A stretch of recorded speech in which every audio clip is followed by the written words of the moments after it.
Welcome to RV Advisors All Things RV podcast. I am your host, Kathy Conrad.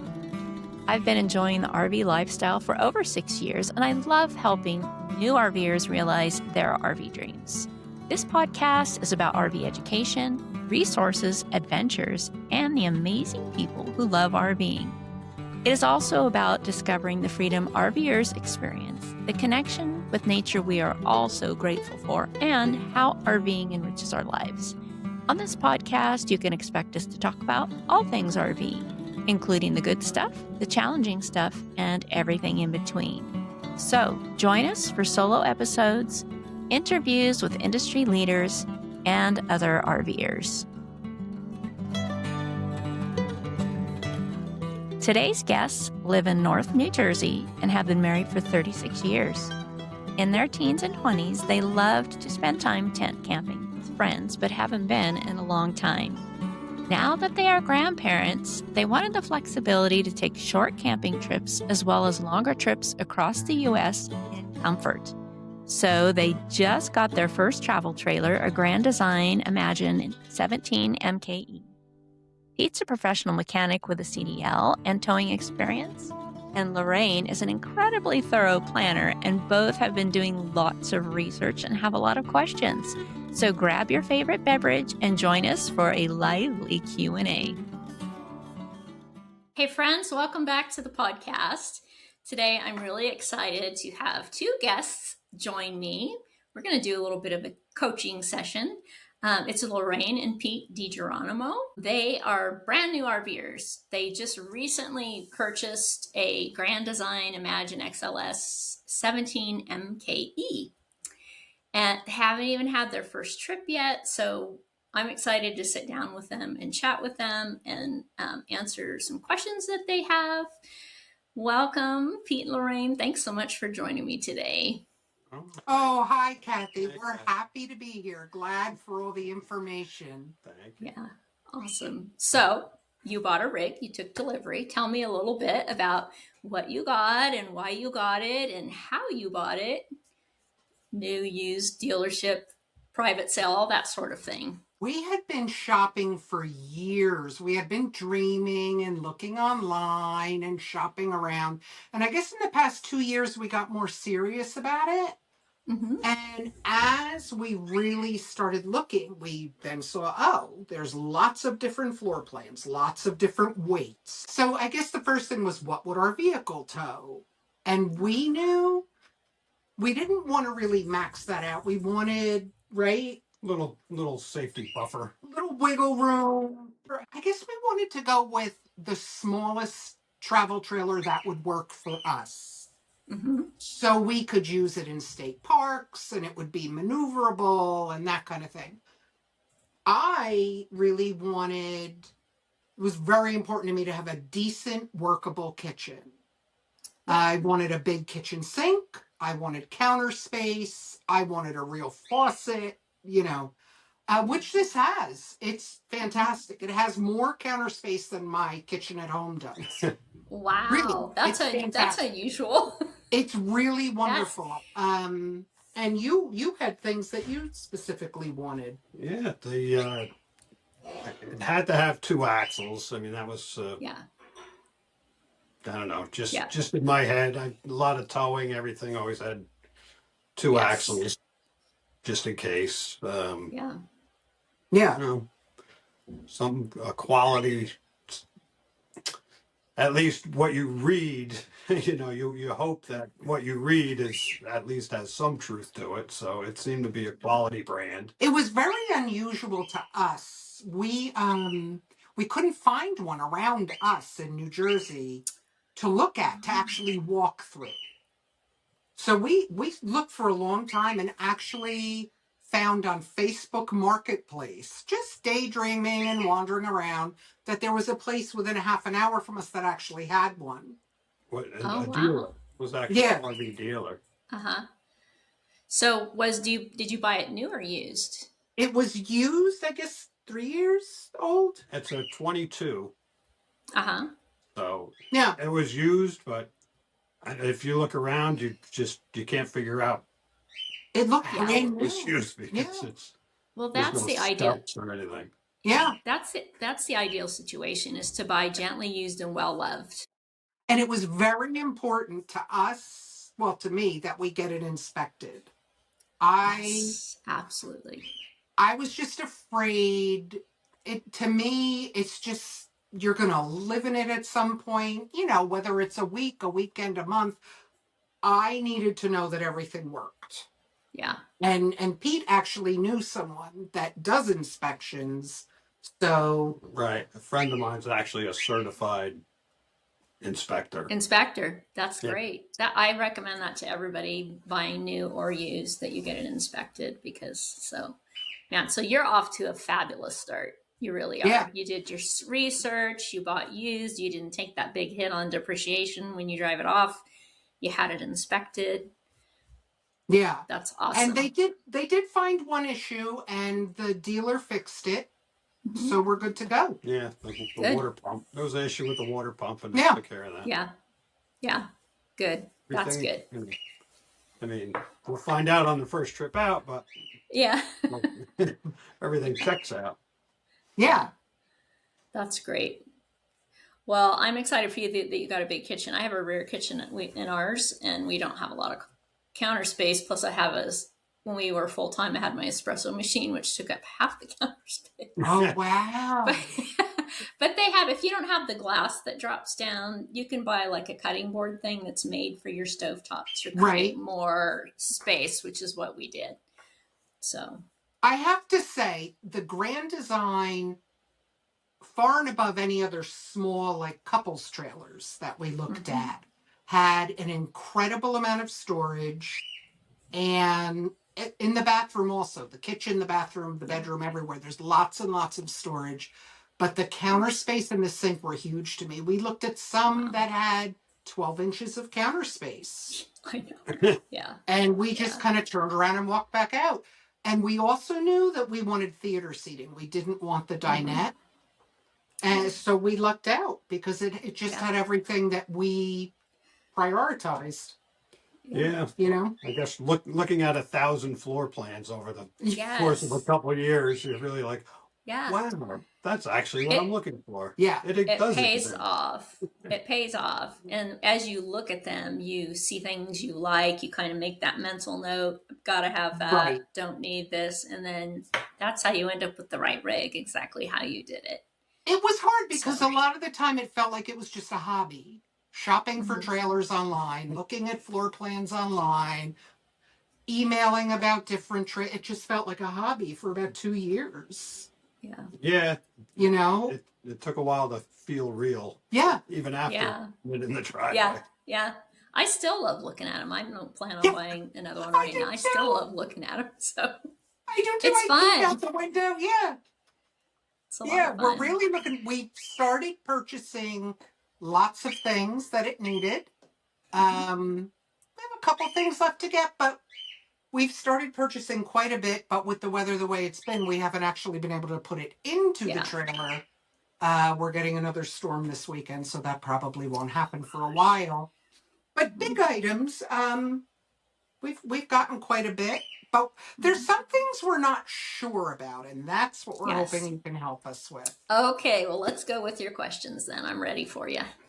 Okay. I'm not good with understanding electricity, amps, watts, all of that. And I understand we will have a 30 amp hookup.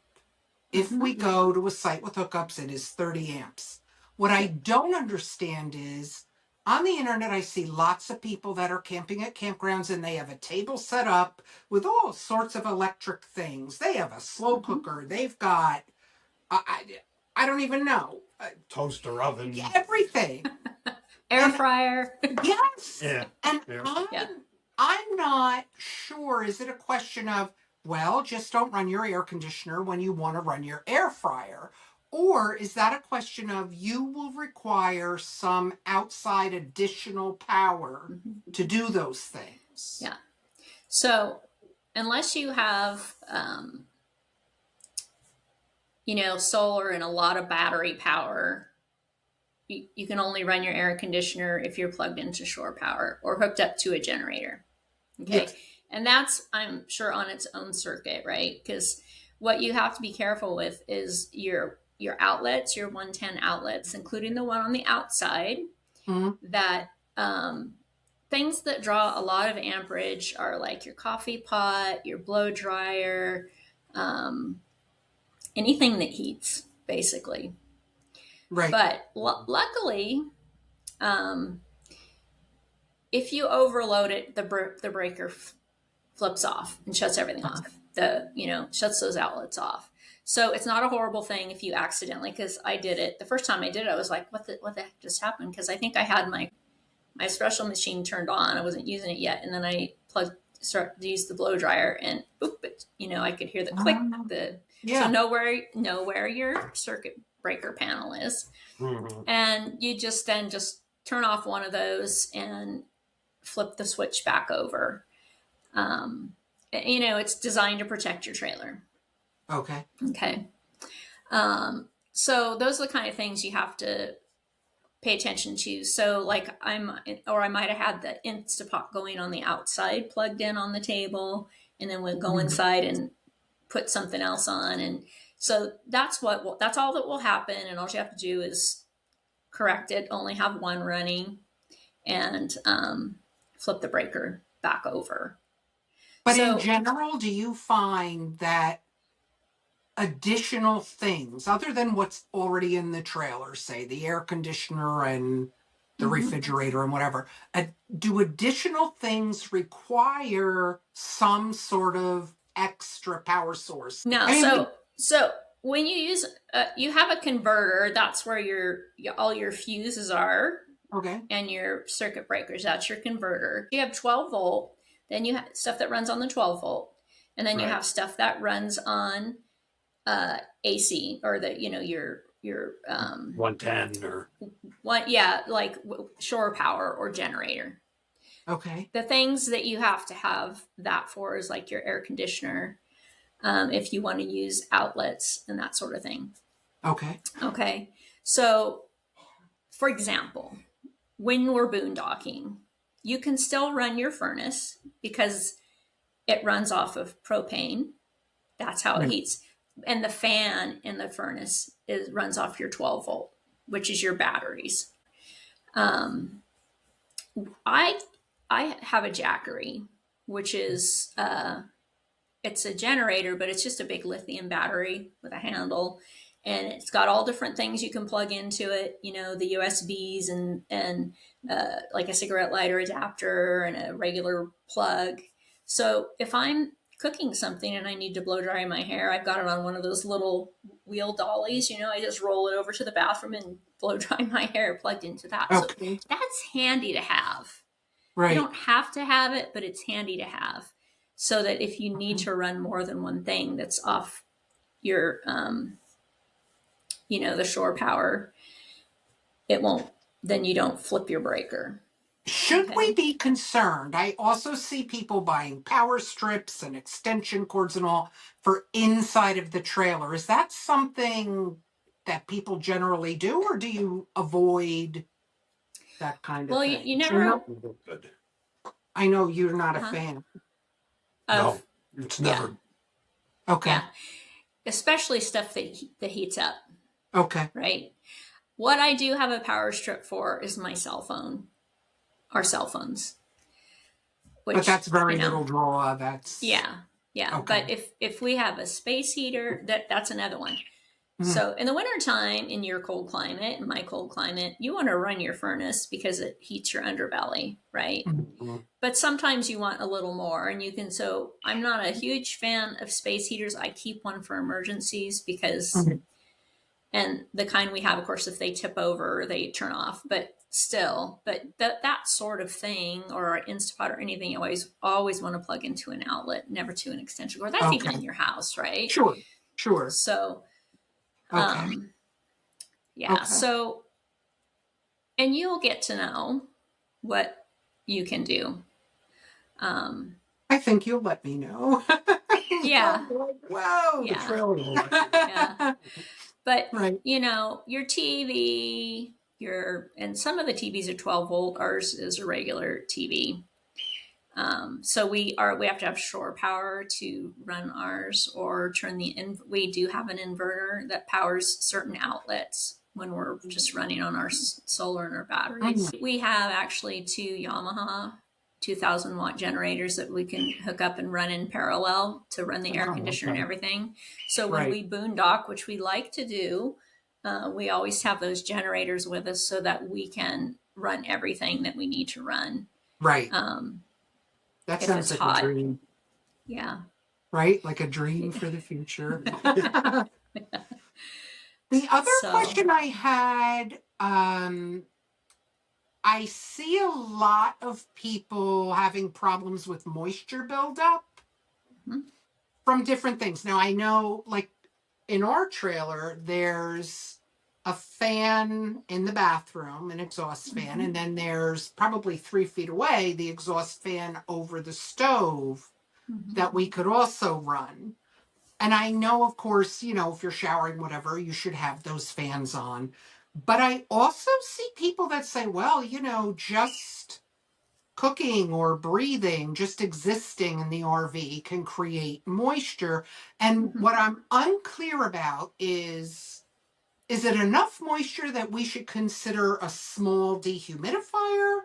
Should we be buying one of the moisture protective things that go under a mattress? I don't know. Those are all very good questions, because moisture and water penetration is your worst enemy in an RV.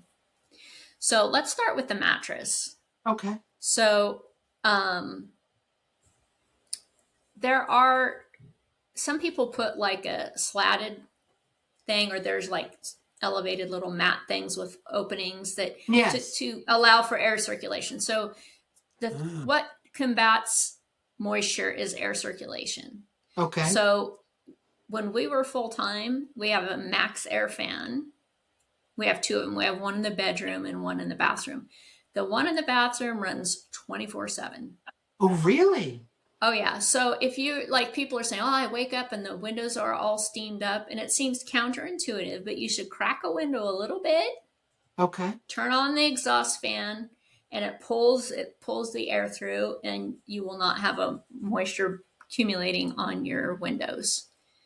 Oh, that's great. And we don't have to be concerned about running that fan 24/7. No, I don't know what you have. Is it just the little hand crank one, or is it a... Yeah, right now it's just, I don't know, they look about... Yeah. They run on the 12-volt system.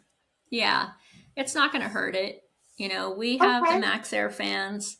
I like those because you have a remote, and the one we have in our bedroom, you can actually use either as an exhaust fan or as a ceiling fan. Oh. So, and it has a remote. And then they have those little insulative things, you know, you can put up in there when you're not using it. Yeah. We just got those. Oh. But our bathroom, because if you notice your bathroom door, I'm assuming there's a gap at the top. It doesn't go all the way up, does it? Ours doesn't. And it's a sliding door? Yeah, it's a pocket door, they call it, but no, it doesn't. Okay. It doesn't reach all the way to the ceiling. Okay. So you would, so, you know, you can leave that cracked open, leave your exhaust fan on. Because, and the same thing when you're cooking, you can turn your vent fan on. Right. That ours vents to the outside. I don't know if they all do. It does. Okay. Yeah. So you might have to go, you know, you can go unclip that so that the flap opens. Okay. Or you can clip it to keep it shut. But that's the main thing is air circulation. We also have their little, and I can send you the link if you want. They're these little square dehumidifiers, and they have these beads in them. Have you seen those? I saw them on the list of links that you sent me, and I did look at them on Amazon. Do you have a lot of success with them? You find they work well? Yeah. Now, since we've been in Idaho, is very, very dry. So those little things never really turn green because it's so dry. But depending on where you're camping and what the humidity is, where you're traveling, or where, you know, and then when they change color, you just plug them into an outlet and it dries them out. So we keep one in the bathroom and we keep one in the living area. So we don't have to worry about purchasing like a small dehumidifier until we see Yeah, what happens. see what happens. Okay. See what happens. And then Okay. if you get some moisture, you can also dry it off, just to get rid of it. But it's Right. that air circulation that's going to help prevent it. Great. Yeah. You're going to laugh at my next question. I'm a little embarrassed. Do I get to laugh? Yes. The thing is, years ago, we used to do tent camping and, we had the biodegradable soap and that kind of thing. Do we need to worry? I mean, it's lovely to have a big kitchen sink in the trailer, but do I need to worry about what kind of soap I use or how much suds are being put into the tank as I use it? It won't affect the tank treatment. It's fine. No. Oh, that's good. Yeah. That's you don't need good. to worry about that. The only thing that we do is, we had a friend when we were still in California that he has a tank called Eco Clean, a tank cleaning business. And so once a year, it's nice to get it actually cleaned. And they go in there with a power washer and clean them out. And he has a recipe that he recommends using that helps keep it clean, especially your black tank. Your gray tank, your gray tank will get stinky too. But the main thing, is that let it get full and then empty it, and it takes everything with it. You know what I mean? Yeah. And can we also use treatments that we would use in the black tank? Can we use them in the gray tank also, or no? Well, it depends on what you're like. This one that my friend, the recipe, it's basically like pine sol, bath beads. I can't remember the name. I can see the box, and water mixture, and it makes it slippery. So, helps to keep this, because what happens, those sensors, they get dirty and they don't work properly, but you learn how many days you can go, typically before you either need to fill your fresh tank or you need to empty your black and gray tanks.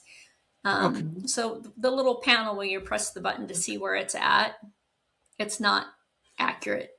Maybe the first few times, but at some point, it's not so accurate, but you learn, Okay. But I mean, it's still good to have your tanks cleaned periodically, depending on how much you use it, and you always leave when you empty your black. And do you have a sewer washout connection? Yeah, black tank. Black tank flush or something they call it. Black tank flush. Yeah. You really want to flush the heck out of your tank, when you're emptying it, and then always put some water in. Yeah. Start with water in it. And then, when you're going number 2, use more water, because what you don't want it to be is dry, and then you get this poop pyramid. It's called a poop pyramid in your tank, and you don't want that. So, yeah. And there's a lot of the cleaners are like an enzyme that breaks it down.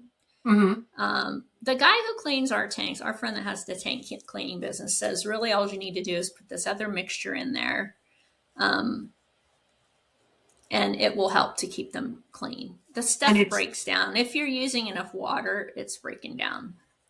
But it really, too, is personal preference. I use that Digest It, I have Digest It? Yeah. Yeah, I keep stuff around. Happy Camper, all those. They're just enzymes that help break things down. So. Okay. Yeah.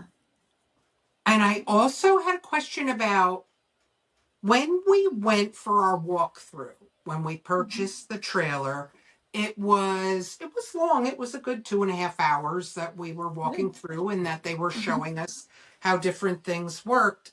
But the girl that was doing the walkthrough, I had asked her, what should I use to clean the various surfaces inside the trailer?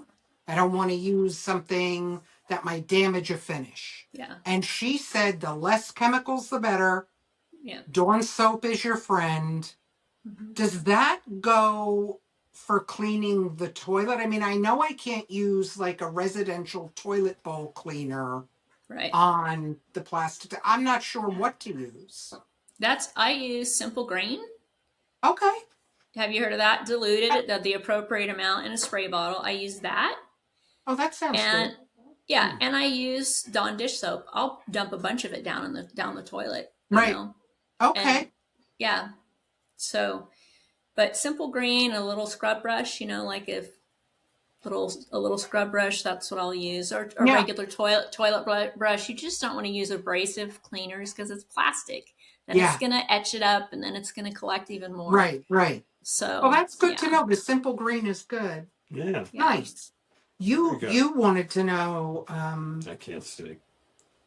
You had questions about. Oh, that's important. Wi-Fi and internet. And on the road. The big question. We're not very tech savvy people, but we like to take our internet with us. Yes. There's different options. What I started out with is I had Nomad internet, which the modem that I got was a plug-in kind, and that was based on the Verizon towers. Okay. But then I also I bought a Netgear hotspot, and I got a bit, because I run a business, I got a business plan through AT&T. So because a lot of times you might have signal with one but not the other. And then the one that I got, the Netgear, I liked that one because you could either plug it in, or it came with a lithium battery you could put in there. So when I travel away from the trailer and I needed my internet, I could take it with me. Oh. But that ended up got pretty expensive after a while. So we now have Starlink. And we got the mobile Starlink. We got the big thing. But, it works really well, and it actually costs less money than the two hotspots. But now when I travel, I don't have my little Netgear for internet. But you have a hotspot on your phone too, right? So you're going to have limited hotspot data most likely on your phone. But in a pinch, you could do that. Okay. But we like to stream TV and everything, so you have to have something with higher capacity, right? That's what you want to. Yeah. It sounds like Starlink might be in your future. Yeah, I think, and you can get the smaller one or whatever, but and now we have not, because I hadn't shut the hotspots off quite yet when we got the Starlink. We took it with us when we went for a month this last summer to the Dakotas. Ended up not using it. The hotspots were still working, so but you just, there's the deal where you've got the little modem, right? Which connects to the satellite thing. Okay. Panel. So some people put their little modem in a battery box and put it under their trailer. If it's really hot, maybe you can't do that. And then they don't have to worry about a cord going in and out of the trailer. You could also install one through your pass-through into your inside of your trailer. You could do that. We're probably going to end up doing that. Yeah, I've seen people talk about that, but I didn't really know what they meant. Yeah, now it makes sense. Okay. Yeah. So, there's lots of options, and it just depends on, but for streaming TV. Yeah. For streaming, it seems. Yeah. I mean, the hotspots worked great. I just got tired of the price went up. Right. Sure. And, yeah. So. And Starlink also, I think they have a package that you can put it away if you're not traveling for 3 months. You're not using it. You're not. Yes, you can change it up. You can change it up. And where you are not traveling right now, you should probably downgrade to the stationary plan. I think you can do that. But yeah, it's flexible. And it took them I was having some problems. It took them a few days to get back to me. And he said, I'm going to give you a 3-month credit for having to wait. Oh, that's nice. I'm like, that was generous. Yeah, that is. It was really generous. Their customer service is really good. Once you get a hold of them, they're great. Right. But, they're busy. And so they called me back. I just left, and they called me back. So, yeah. They've been good. I got really tired of AT&T and Nomad and dealing with them. Nomad started out with a super small company, but I think they got bought out and everything changed. So I would say, and of course, you have to have, access to the sky, to the satellites. If you're in Sure. a lot of trees, I guess you have to move it around. But we haven't actually camped with it yet, but our friends do, and he just takes it out and throws it on the ground flat. Yeah. Oh, wow. Yeah. And they have a little stand too that, sets them at an angle. But yeah. So I see people using it all the time. Nice. Starlink. Price it out anyway. Yeah. The Starlink is $165 a month. Right. Okay. Which was less than my 2 hotspots. And and they have lesser expensive ones. You can get the little mini one too. We just got the big one because it's mounted on the house, and then we take it down and take it with us. Oh, okay. So yeah. Oh, so you use it at home. Mm-hmm. Oh, okay. And you really just want it for streaming TV, right? Yeah. If I miss an email or two. Yeah. Well. Right. So yeah, you might be able to go with a lesser expensive plan. But I think in general, the mobile stuff is a little more expensive. But Probably. There's two different size of the panel things. And they may have added things since I've gotten it. It's not been quite a year. But, yep. I'm a little embarrassed to ask you my next question. Uh-oh. Because I made a term up that frightened me. I,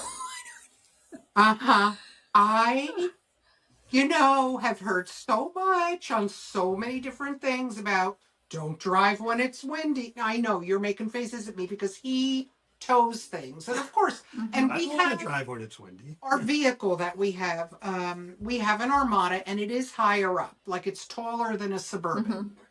And when it's windy, you feel it. So, of course, a travel trailer, you're going to feel it more. And I hear people say, be aware of the weather. If it's going to be very windy, whatever, avoid driving. So I'm calling it wind eviction because I don't know. The thought in my mind is we will be leaving a campground on a day that we're supposed to drive 5 hours to get somewhere, and there will be a gale force windstorm. What do we do? Well, ask if you can extend your stay, for starters. If they say no, do I cry? What I mean, I don't know what I would. I'd cry. You cry. I'll cry. You can always park in a Walmart parking lot or something like that, right? So you just keep your slide. You put your slides in, and you point yourself pointed towards the wind. It's when it's coming from the side, Right. And all those beautiful trees we love to have in campgrounds, those always make me a little nervous because you see sometimes they come down. So I think the key is just being proactive and having weather. I have my radar on my phone, so I will check the weather ahead of time the day before or whatever. Right. But if we're traveling and it's a little bit sketchy, I'll turn that on and kind of watch the cells and see where they're going in relation to where we are. Right. We hit out of nowhere a sandstorm driving across Nevada one time. But that's where, our trailer is really heavy. It's only 24 feet, but it's very heavy. Okay. And you just slow down, turn your flashers on, and just take your time. And that's what everyone on the road did. The big rigs, all of them, they turned their flashers on, took their time. And it was like that from the movie Hidalgo. Did you ever see that? Hidalgo with the horse. That's what it reminded me of, because you can see it coming. Sandstorm? Wasn't this big? Yes, this big sandstorm. So I think it's just and if you have a place, if you're not comfortable being on the road and you have a rest stop or something, you can pull off to. You can always do that and just face the wind. But if it's really, really bad, and it's going to be really bad, if you can stay put somewhere, then that's not a bad idea at all. I'd rather be safe than sorry. But when you're traveling, you're just watching the weather, all the time. Sure. Yeah. Okay. Well, my biggest question is late searching the internet and Reddit and who knows who else. Weight distribution hitches. Mm-hmm. Very important. Which way to go? Like, just asking Google which one's best, and you just get 100 different answers. Yeah, I can really only speak to the one that we have, and we're very, very happy with it. It's called an equalizer hitch. So I don't know if you've ever been at a campground or driving somewhere and you see the truck and the trailer, the back end of the truck is down and the nose of the trailer is down. And that's a really, really bad position to be in, as I'm sure you know, Pete. That weight pushing down on the back axle is less weight on the front axle, which is less control, right? Right. Really mess with your steering. Yes, mess with your steering. So a weight distribution hitch, and it needs to be adjusted properly. And for us, we were trying to find some happy medium where when the hitch is in, we can still put our tailgate down. But when we're hooked to the trailer, the coupler is just enough higher that we can't put it all the way down. So if we're getting stuff in and out and we're hooked up, we just kind of have to, one holds the tailgate and the other one does whatever. So there's that challenge because our trailer is very high and our truck is very high. So some people have to have their hitch lower. We have to have ours high because we have like a 36-inch clearance on our trailer. But when I see that, it scares the heck out of me. And I look at it and I'm like, how can anybody look at that and go, oh, and not go, something doesn't look quite right. Because you want your truck trailer, you want your truck level, and you want your trailer level. And the weight distribution hitch, and we use the equalizer with the 4-point, what's it called? 4-point. Yeah, you know what I'm talking about?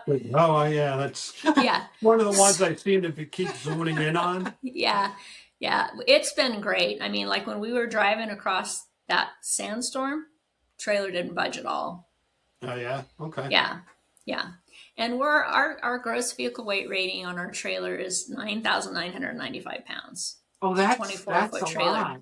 It's a lot, but we're never, I think the last time, because we go to the Catskills, double check, we're about a 7,020. I mean, there's no way we're ever going to make that thing weigh 10,000 pounds. It's got 5,200 pound axles on it and a MORI weight or independent suspension, shocks, the whole bit. It's built for off-road. So it's important. That part's really important for safety, that it is adjusted properly. And I'm sure you probably know how to do that yourself, Pete. We took it to a trailer guy just because that's not really, my husband's a contractor. He can build anything, but I really wanted to make sure that, because we were just a little low and I'm like, I can feel it. It's called porpoising. That's what he said. Remember when we first picked the trailer up, we were coming home, Pete said, it's porpoising. Do you feel it? And I thought, I wonder what he means. And then I said, oh, yes, porpoising. What a great word. Yeah. So you can really feel the difference when it's adjusted properly, because then it's nice and steady and everything's level, and that's how it should be. So when you go to the cat scale, you can you've done on a cat scale before, right? No, we always had a local guy lumberyard who had a scale. Yeah, but he's gone now. Yeah. We don't have, the nearest cat scale to us is like 750 miles or something. Oh, you're kidding. There's one in North Jersey. Oh, there is? Far, out 78. You'd think Tom would know. So I say, once you get loaded up, before on your way out, you're on your first trip, stop by the cat scale, because that's the only way you're going to really know where you're at. And I can even send you a spreadsheet that I use. But so you're going to go on there with your trailer hooked up, and you park so that it's weighing your truck and it's weighing your trailer, and it'll weigh the front axle and the back axle weight, and then it'll weigh the trailer right on the way you line it up. And then you pull around, you unhook your trailer, and you drive your truck on there. So by doing that, you're able to calculate what your tongue weight is, which is really important. So that's the weight that's on the hitch. And just like your truck, your hitch that you get a little more than you need. It's always better to have a little more than not enough. So, and there, I have a podcast, podcast 40, that talks about the weights and calculating them and where you find what the numbers are, because you need to know your gross vehicle weight rating, your payload capacity, right, of both your trailer and your truck, because they're separate numbers. And then you need to know, one is going to be your limiting factor, either your tow capacity or your payload capacity on your vehicle. One of those is going to be a limiting factor. For us, it's payload. So we have to watch the tongue weight, and the tongue weight should be 10 to 12 or 15% of the total weight of the trailer is generally what it is for a tow behind. But it's good just because, especially when we first start out, I can tell you the first time we went out, we were completely overweight. Completely. Yeah. So that'll be because us. We had all the stuff in the trailer, and we had all the toys in the back of the truck. And the limiting thing for us is the payload on the truck. We'll never have that trailer overweight, but the truck.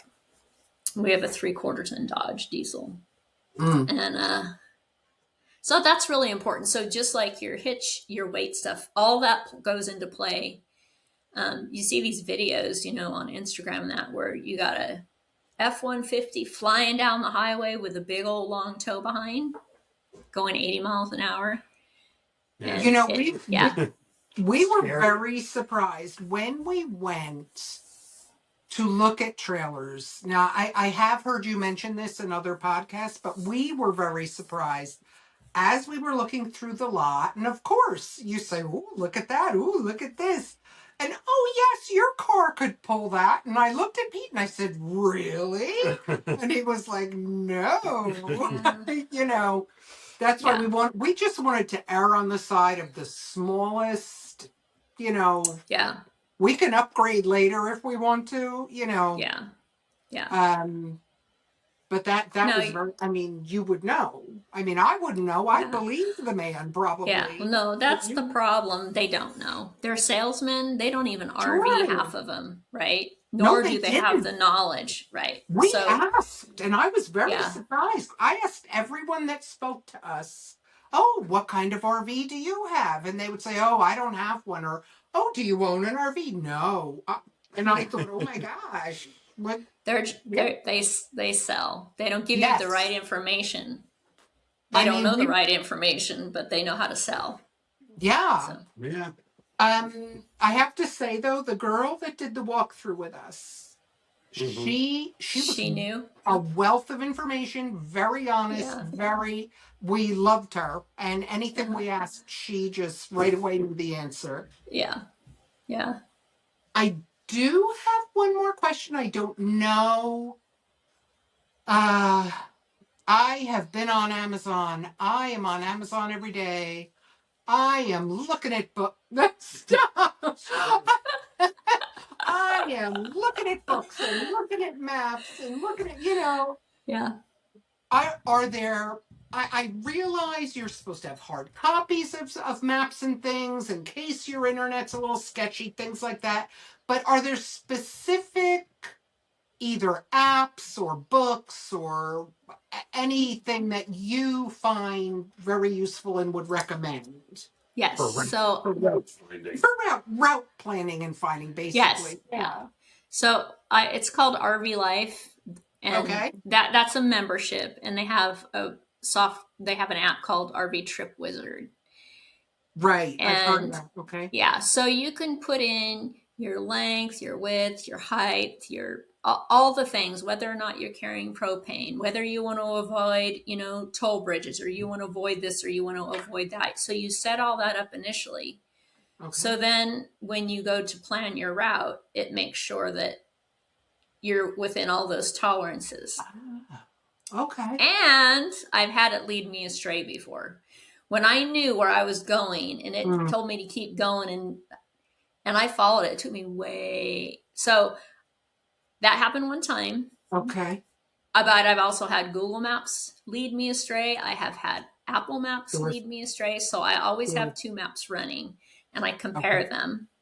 Okay. So, but what I love about TripWizard is that, you know, you can plan your whole route and it gives you the whole, and I have all these trips saved that we've gone on. So I can go back and look at them.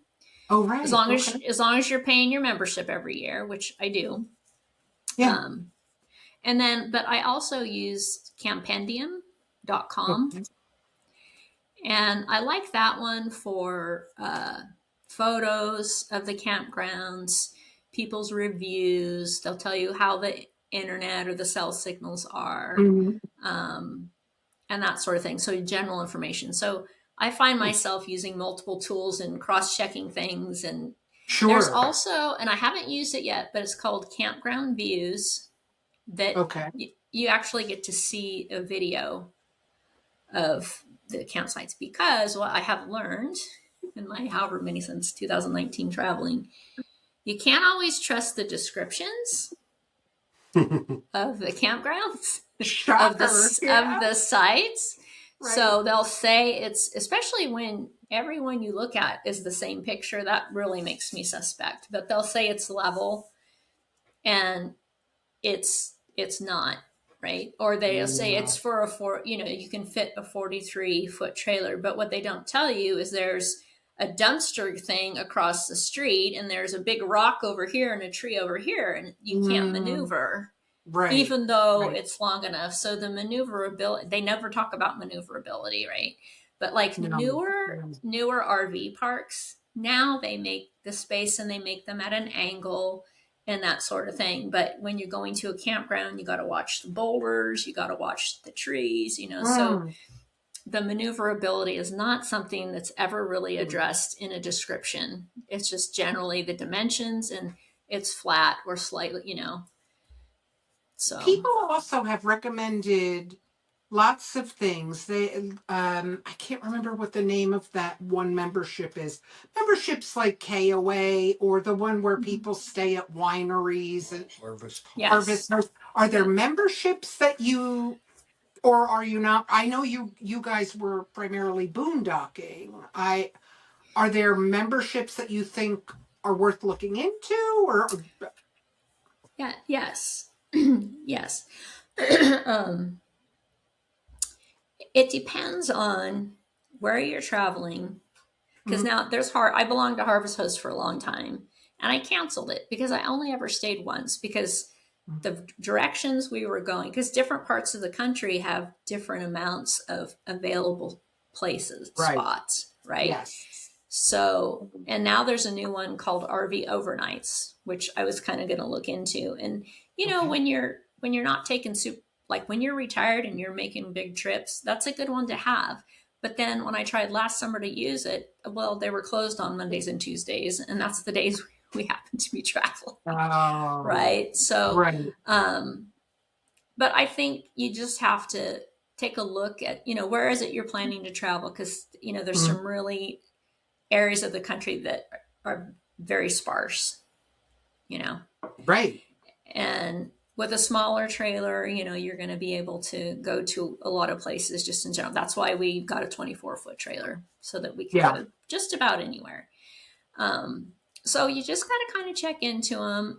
And they go up in price over time. And so I finally canceled my Harvest Host because I'm just right at this time. It has not served us well when we're traveling longer distances and longer periods of time throughout the country. Then I'll probably start it again, or I'll go with RV Overnights or one of those. KOA, they just, you get a little discount when you stay there. And it's not expensive. It's like, can you hear me still? Yes. Okay. It's KOA membership is not expensive, but it gives you a little bit of a discount. People who are full-timers for long period of times, long period of time. There's 1,000 Trails, which is a different system. We got that. We got like a free year of membership to 1,000 Trails with the purchase of the RV. Oh, wow. Or 30 nights of it or something. No, it's a year. Yeah. It's a year. Yeah. Mm. So that one, you don't have to be a member to stay at one of those, but they're all over. There's a lot of them, I think, in Florida too, because there's a lot of full-timers there. I have not ever, I've stayed at 1,000 Trails, just a couple of them, but I have never purchased a membership because it didn't make sense. And I think you can buy from other people their membership. That's if you're going to do it, really look into it, because I don't want to say it's like a timeshare. I don't know exactly how it works, but it's not cheap. Right. But it's worth it if you're full time. Okay. And so you can stay, like, I think you can stay 21 days and then you have to be out a week. Yes. And then, you know, so it has its quirks or whatever you want to call it. But so we'd be okay. In the beginning, we just want to be able to say travel 6 hours away at most for a long weekend or something. We don't really require a membership to anything. It's really not a deal breaker. Is that the case? We can just call the places, make the reservations, and go. Well, because we're not going to be taking long trips, really, for a while. You know, maybe 2 weeks here or there, but that's about it. Yeah. Different parts of the country, they during the summer they really fill up, and they open reservations 6 months, in advance. And what I used to do was, say I wanted to be there on August 10th, I'd book for August 7th, past that date. Okay. Otherwise, if you wait, and then I'd cancel the beginning if I didn't. But I think they've gotten wise to that. Oh. So, you know, because you have to be like on your computer waiting, ready to go when it opens up. Yes. Do you know what I mean? Yes. And I've seen it. And the first 2 years, I think I got in a lot of times on cancellation. I waited till the last minute, and because some people cancel, some people don't, and that's the frustrating part. You go in and it's like it's supposed to be fully booked, and there's all these empty spots. People didn't cancel? I guess they didn't care if they lost their money. I don't know. So there's different ways to go. If you're doing short trips for the weekend, I would be more inclined to make sure you have reservations ahead of time. Because it gets really booked. We noticed that around, I mean, on being on the East Coast, we had talked about taking a trip to Maine, going to Acadia and things. Acadia books up immediately. I mean, there's certain places that you know, you just know you're not going to go there during the high season. I mean, of course, we would have the freedom. We could go in the off season, but even so, other people do too. Or during the week, you know, when not everybody's going. But there's different reservation systems for different campgrounds and parks and all that sort of thing. So I'll tell you how many apps I have on my phone for camping. So I use Campendium, RV Life. I've got Harvest Hosts. There's RV Parky is another one. Free Roam. There's a lot of different apps, and I don't use all these necessarily, but I do have them. I have the National Park Service on here. Recreation.gov. That's another reservation system. Hip Camp is another one. So, how are the national parks? I don't know what to expect. I don't know. Should we go to one, or should we look for somewhere to be that's maybe 20 minutes away from it? Yeah.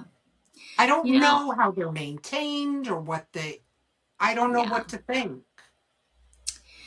You know, we went to Glacier this last summer, and we camped at a campground a couple miles from the east entrance. Okay. And we didn't have a problem getting in there. Okay. But the national parks are getting so crowded. Some of them are requiring you to have a reservation to drive through.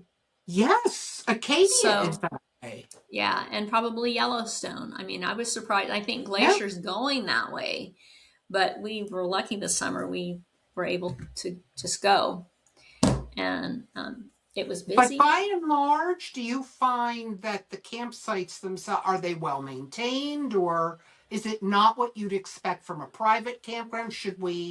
Are they I have, totally different? yeah, I don't know. I have never stayed in a national park campground. Oh, okay. But Okay. I have heard that because they're all older, right? They've been around a long time, that you need to Mm-hmm. be under 30 feet to even consider going there. So you guys will be fine if you can get in, I'm sure. Mm-hmm. But Okay. yeah, But they are mobbed, I think. yeah. And it just, like, we were in Montana too this summer, and we stayed at this beautiful campground in Lolo, Montana. I would love to go back there. Big spacious sites. It was, a last Wow. minute reservation. We actually got in there, and there's lots of really nice places, and those are the kinds you want to remember, which I can always refer back to my trip was there. And I booked, because I've done both. I planned our whole trip out to the Dakotas, Mm-hmm. and then but not really the trip back. So because we were traveling with our cousins in the Dakotas, and then our friends from Arizona met up with us, and they fly by the seat of their pants, and they have a huge motorhome. And our whole Oh, trip wow. back was kind of flying by the seat of our pants, and some places were okay, and others, I won't be going back to. Right. But Right. like we parked in a parking lot at a park for a night because we couldn't find anything else, and that was an option, so we stayed there. Okay. So it was kind of good to experience what it's like to wing it. Sure. And You're that it saying was called, sure. yeah. Not big on winging it. I'd be a wreck. I don't I know. I feel know. like I've been winging it my whole life. Yeah, so you do the planning and Pete does the Yeah. winging, and we'll see how it goes. Oh my God. Oh But my yeah, God. it's a learning process, and I always used to be really good in the beginning, keeping a log of everywhere we stayed, and comments and all that. And Right. I, also keep a list of things we needed to restock and that sort of thing. But the planning tools are nice to have, but it's not the end of the world. Sometimes if you have to wing it, you might get surprised by something really nice that you didn't expect. Or the See? other way. It could go either Or way. or very disappointed. Yeah. And I can tell you that there's road construction going on all over all the time. Sure. And so Yeah. my experience has been that if you really only want to be on the road for 6 hours, which is a long time when you're towing, Mhm. plan for 4. Because by the time you make your stops, and if Right. you run into road construction, I mean, there have been wildfires that have diverted us, road construction, mudslides. I mean, there was a mudslide on Highway 70 going through Glenwood Canyon in Colorado, and they just stopped everybody from going. It's like, well, shoot, it's not going to open. So we had to turn around, and we ended up going to that was the first time we stayed out of Walmart. Yeah. Went and stayed out of Walmart. And, you always call the manager and ask, because they used to be a lot looser about it, but I think some are less. But as long as you are, go in, buy some stuff at Walmart. Right. Right. Don't use your generators. Keep, and it's okay. But it was an experience, I can tell you that. It There was sounds a lot of stuff going on in the parking lot at Walmart where we were. I was just like, oh my God. And then finally this like super seed pulled up next to us, and I was like, oh good, okay, so we're not the only right. ones, You're not the only one. It was like fight in the parking lot and all that. No. Like, oh my I don't know. Walmart at 3 a.m. It's got to be interesting. I'd be having kittens. I would be. Yeah. I would. So I'll fill you in, Lorraine, on RVing, because I tend to be the planner and more uptight, but you really got to learn. I've really had to learn to just roll with things because stuff always happens. Stuff happens, you know? It's a goal in my life to be able, no, and it really, I'm sure it's a goal in your life for me to be. Yeah. It's true. No, at least one of us plans, thank God. It's also a goal in my life, like when I'm like, aren't you concerned? For you to once just go, I'm very concerned, but it doesn't. But my husband and I are opposites that way too. He's very calm about everything, and I'm the one that gets all uptight. So yeah, it works out. Yeah. A little yin and yang. Yeah. Do you have any other questions? Yeah. I don't know. You've been watching all your videos and I feel like I know everything and nothing at the same time. Yeah. That was my question. You say on your podcast you don't know what you don't know. What don't we know that we think we know, but we don't know? Or should. Know. There's lots of stuff that I think is important to. Well, and that's just from my experience. But at least you guys have researched, because that's really important. I feel like, at least it was for me. I spent 2 years researching. Mm-hmm. And then after we had our inspection, because we bought a gently used outdoors RV, which is a really good quality rig. Yeah. But we still had it inspected and everything was fine. But our inspector did a weekend boot camp. And so we signed up for it. And it was just them and us, him and his wife and us, my husband and I. And it was a blast. We're still friends with these people. And it was very informative. It was well worth the money. Sure. Because, one big mistake can cost you way more than like his boot camp and that sort of thing. So, right. Right. And some people, I'll figure it out. And they do. Everybody figures it out. But there's a lot. There's a lot. And that's why I try to do really on my podcast a little bit of everything because there is a lot to it. And it's not like buying or owning a house. It's not like, it's different. And we all figure it out eventually. But my goal was to figure it out without making any big screw ups and costing a bunch of money. Like, is there anything that you would say, like after discussing our questions with us, is there anything that you would say, wow, I can't believe they're not asking about this one big glaring thing? Like, you know what I mean?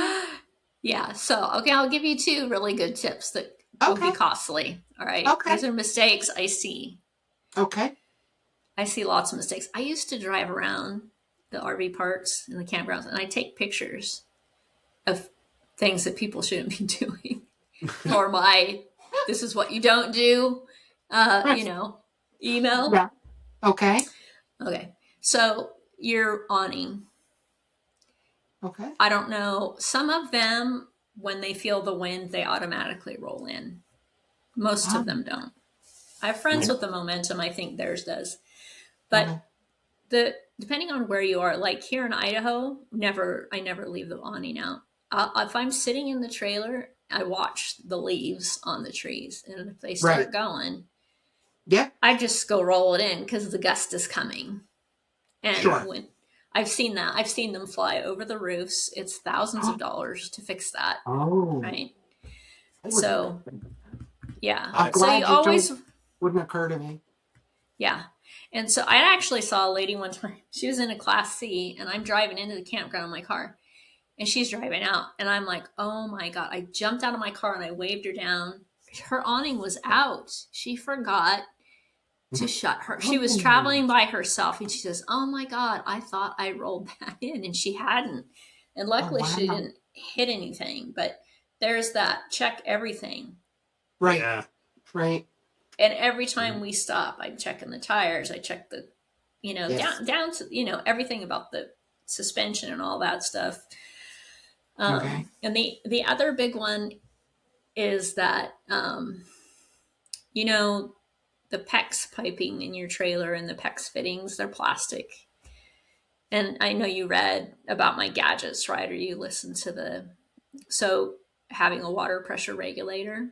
Yes. But in addition to that, and this happened to my friends, they have a Class C, and they left the water on and everything, and they went for a hike. When they got back, it was flooded, and I've seen this happen many times. So before, like, if I'm going to be gone for any length of time, anything more than an hour or two, but so we have an 80-gallon fresh tank. So we have always filled our fresh tank, and we operate out of there, right? Okay. Rather than the city water, only because when I walk out the door, I hit the water pump switch and turn it off. If the fitting breaks, only what's pressurized in the lines is going to leak. If you're hooked to city water, it's going to keep flowing. Sure. Keep flowing. Yeah. So I'm too lazy to walk around and shut the water off, because then when I get back, I have to walk back around and turn it on. It's just, since we have such big water capacity, I'd rather just use the water pump and turn it off and turn it on. So that's turning the water off. Turning it off when you go. Don't go leave for the day and go hiking. Because too, every once in a while, those, there's a flap inside the water pump. And if we were hooked to city water, and the flap in there had gotten stuck open, so it was filling the tank at the same time. Okay. As it was hooked to city water, that's happened. And luckily it was draining out of the overflow for the fresh tank. But that was still alarming to come home to water pouring out of the overflow. Sure. Luckily, so it wasn't a broken fitting or anything on the inside. It was just the tank was overflowing because that flap was open. Anyway, stuff like that happens, and just maintaining, taking care of it, all the seals and all that sort of thing. You're always looking and making up on the roof at least twice a year, because they do require maintenance.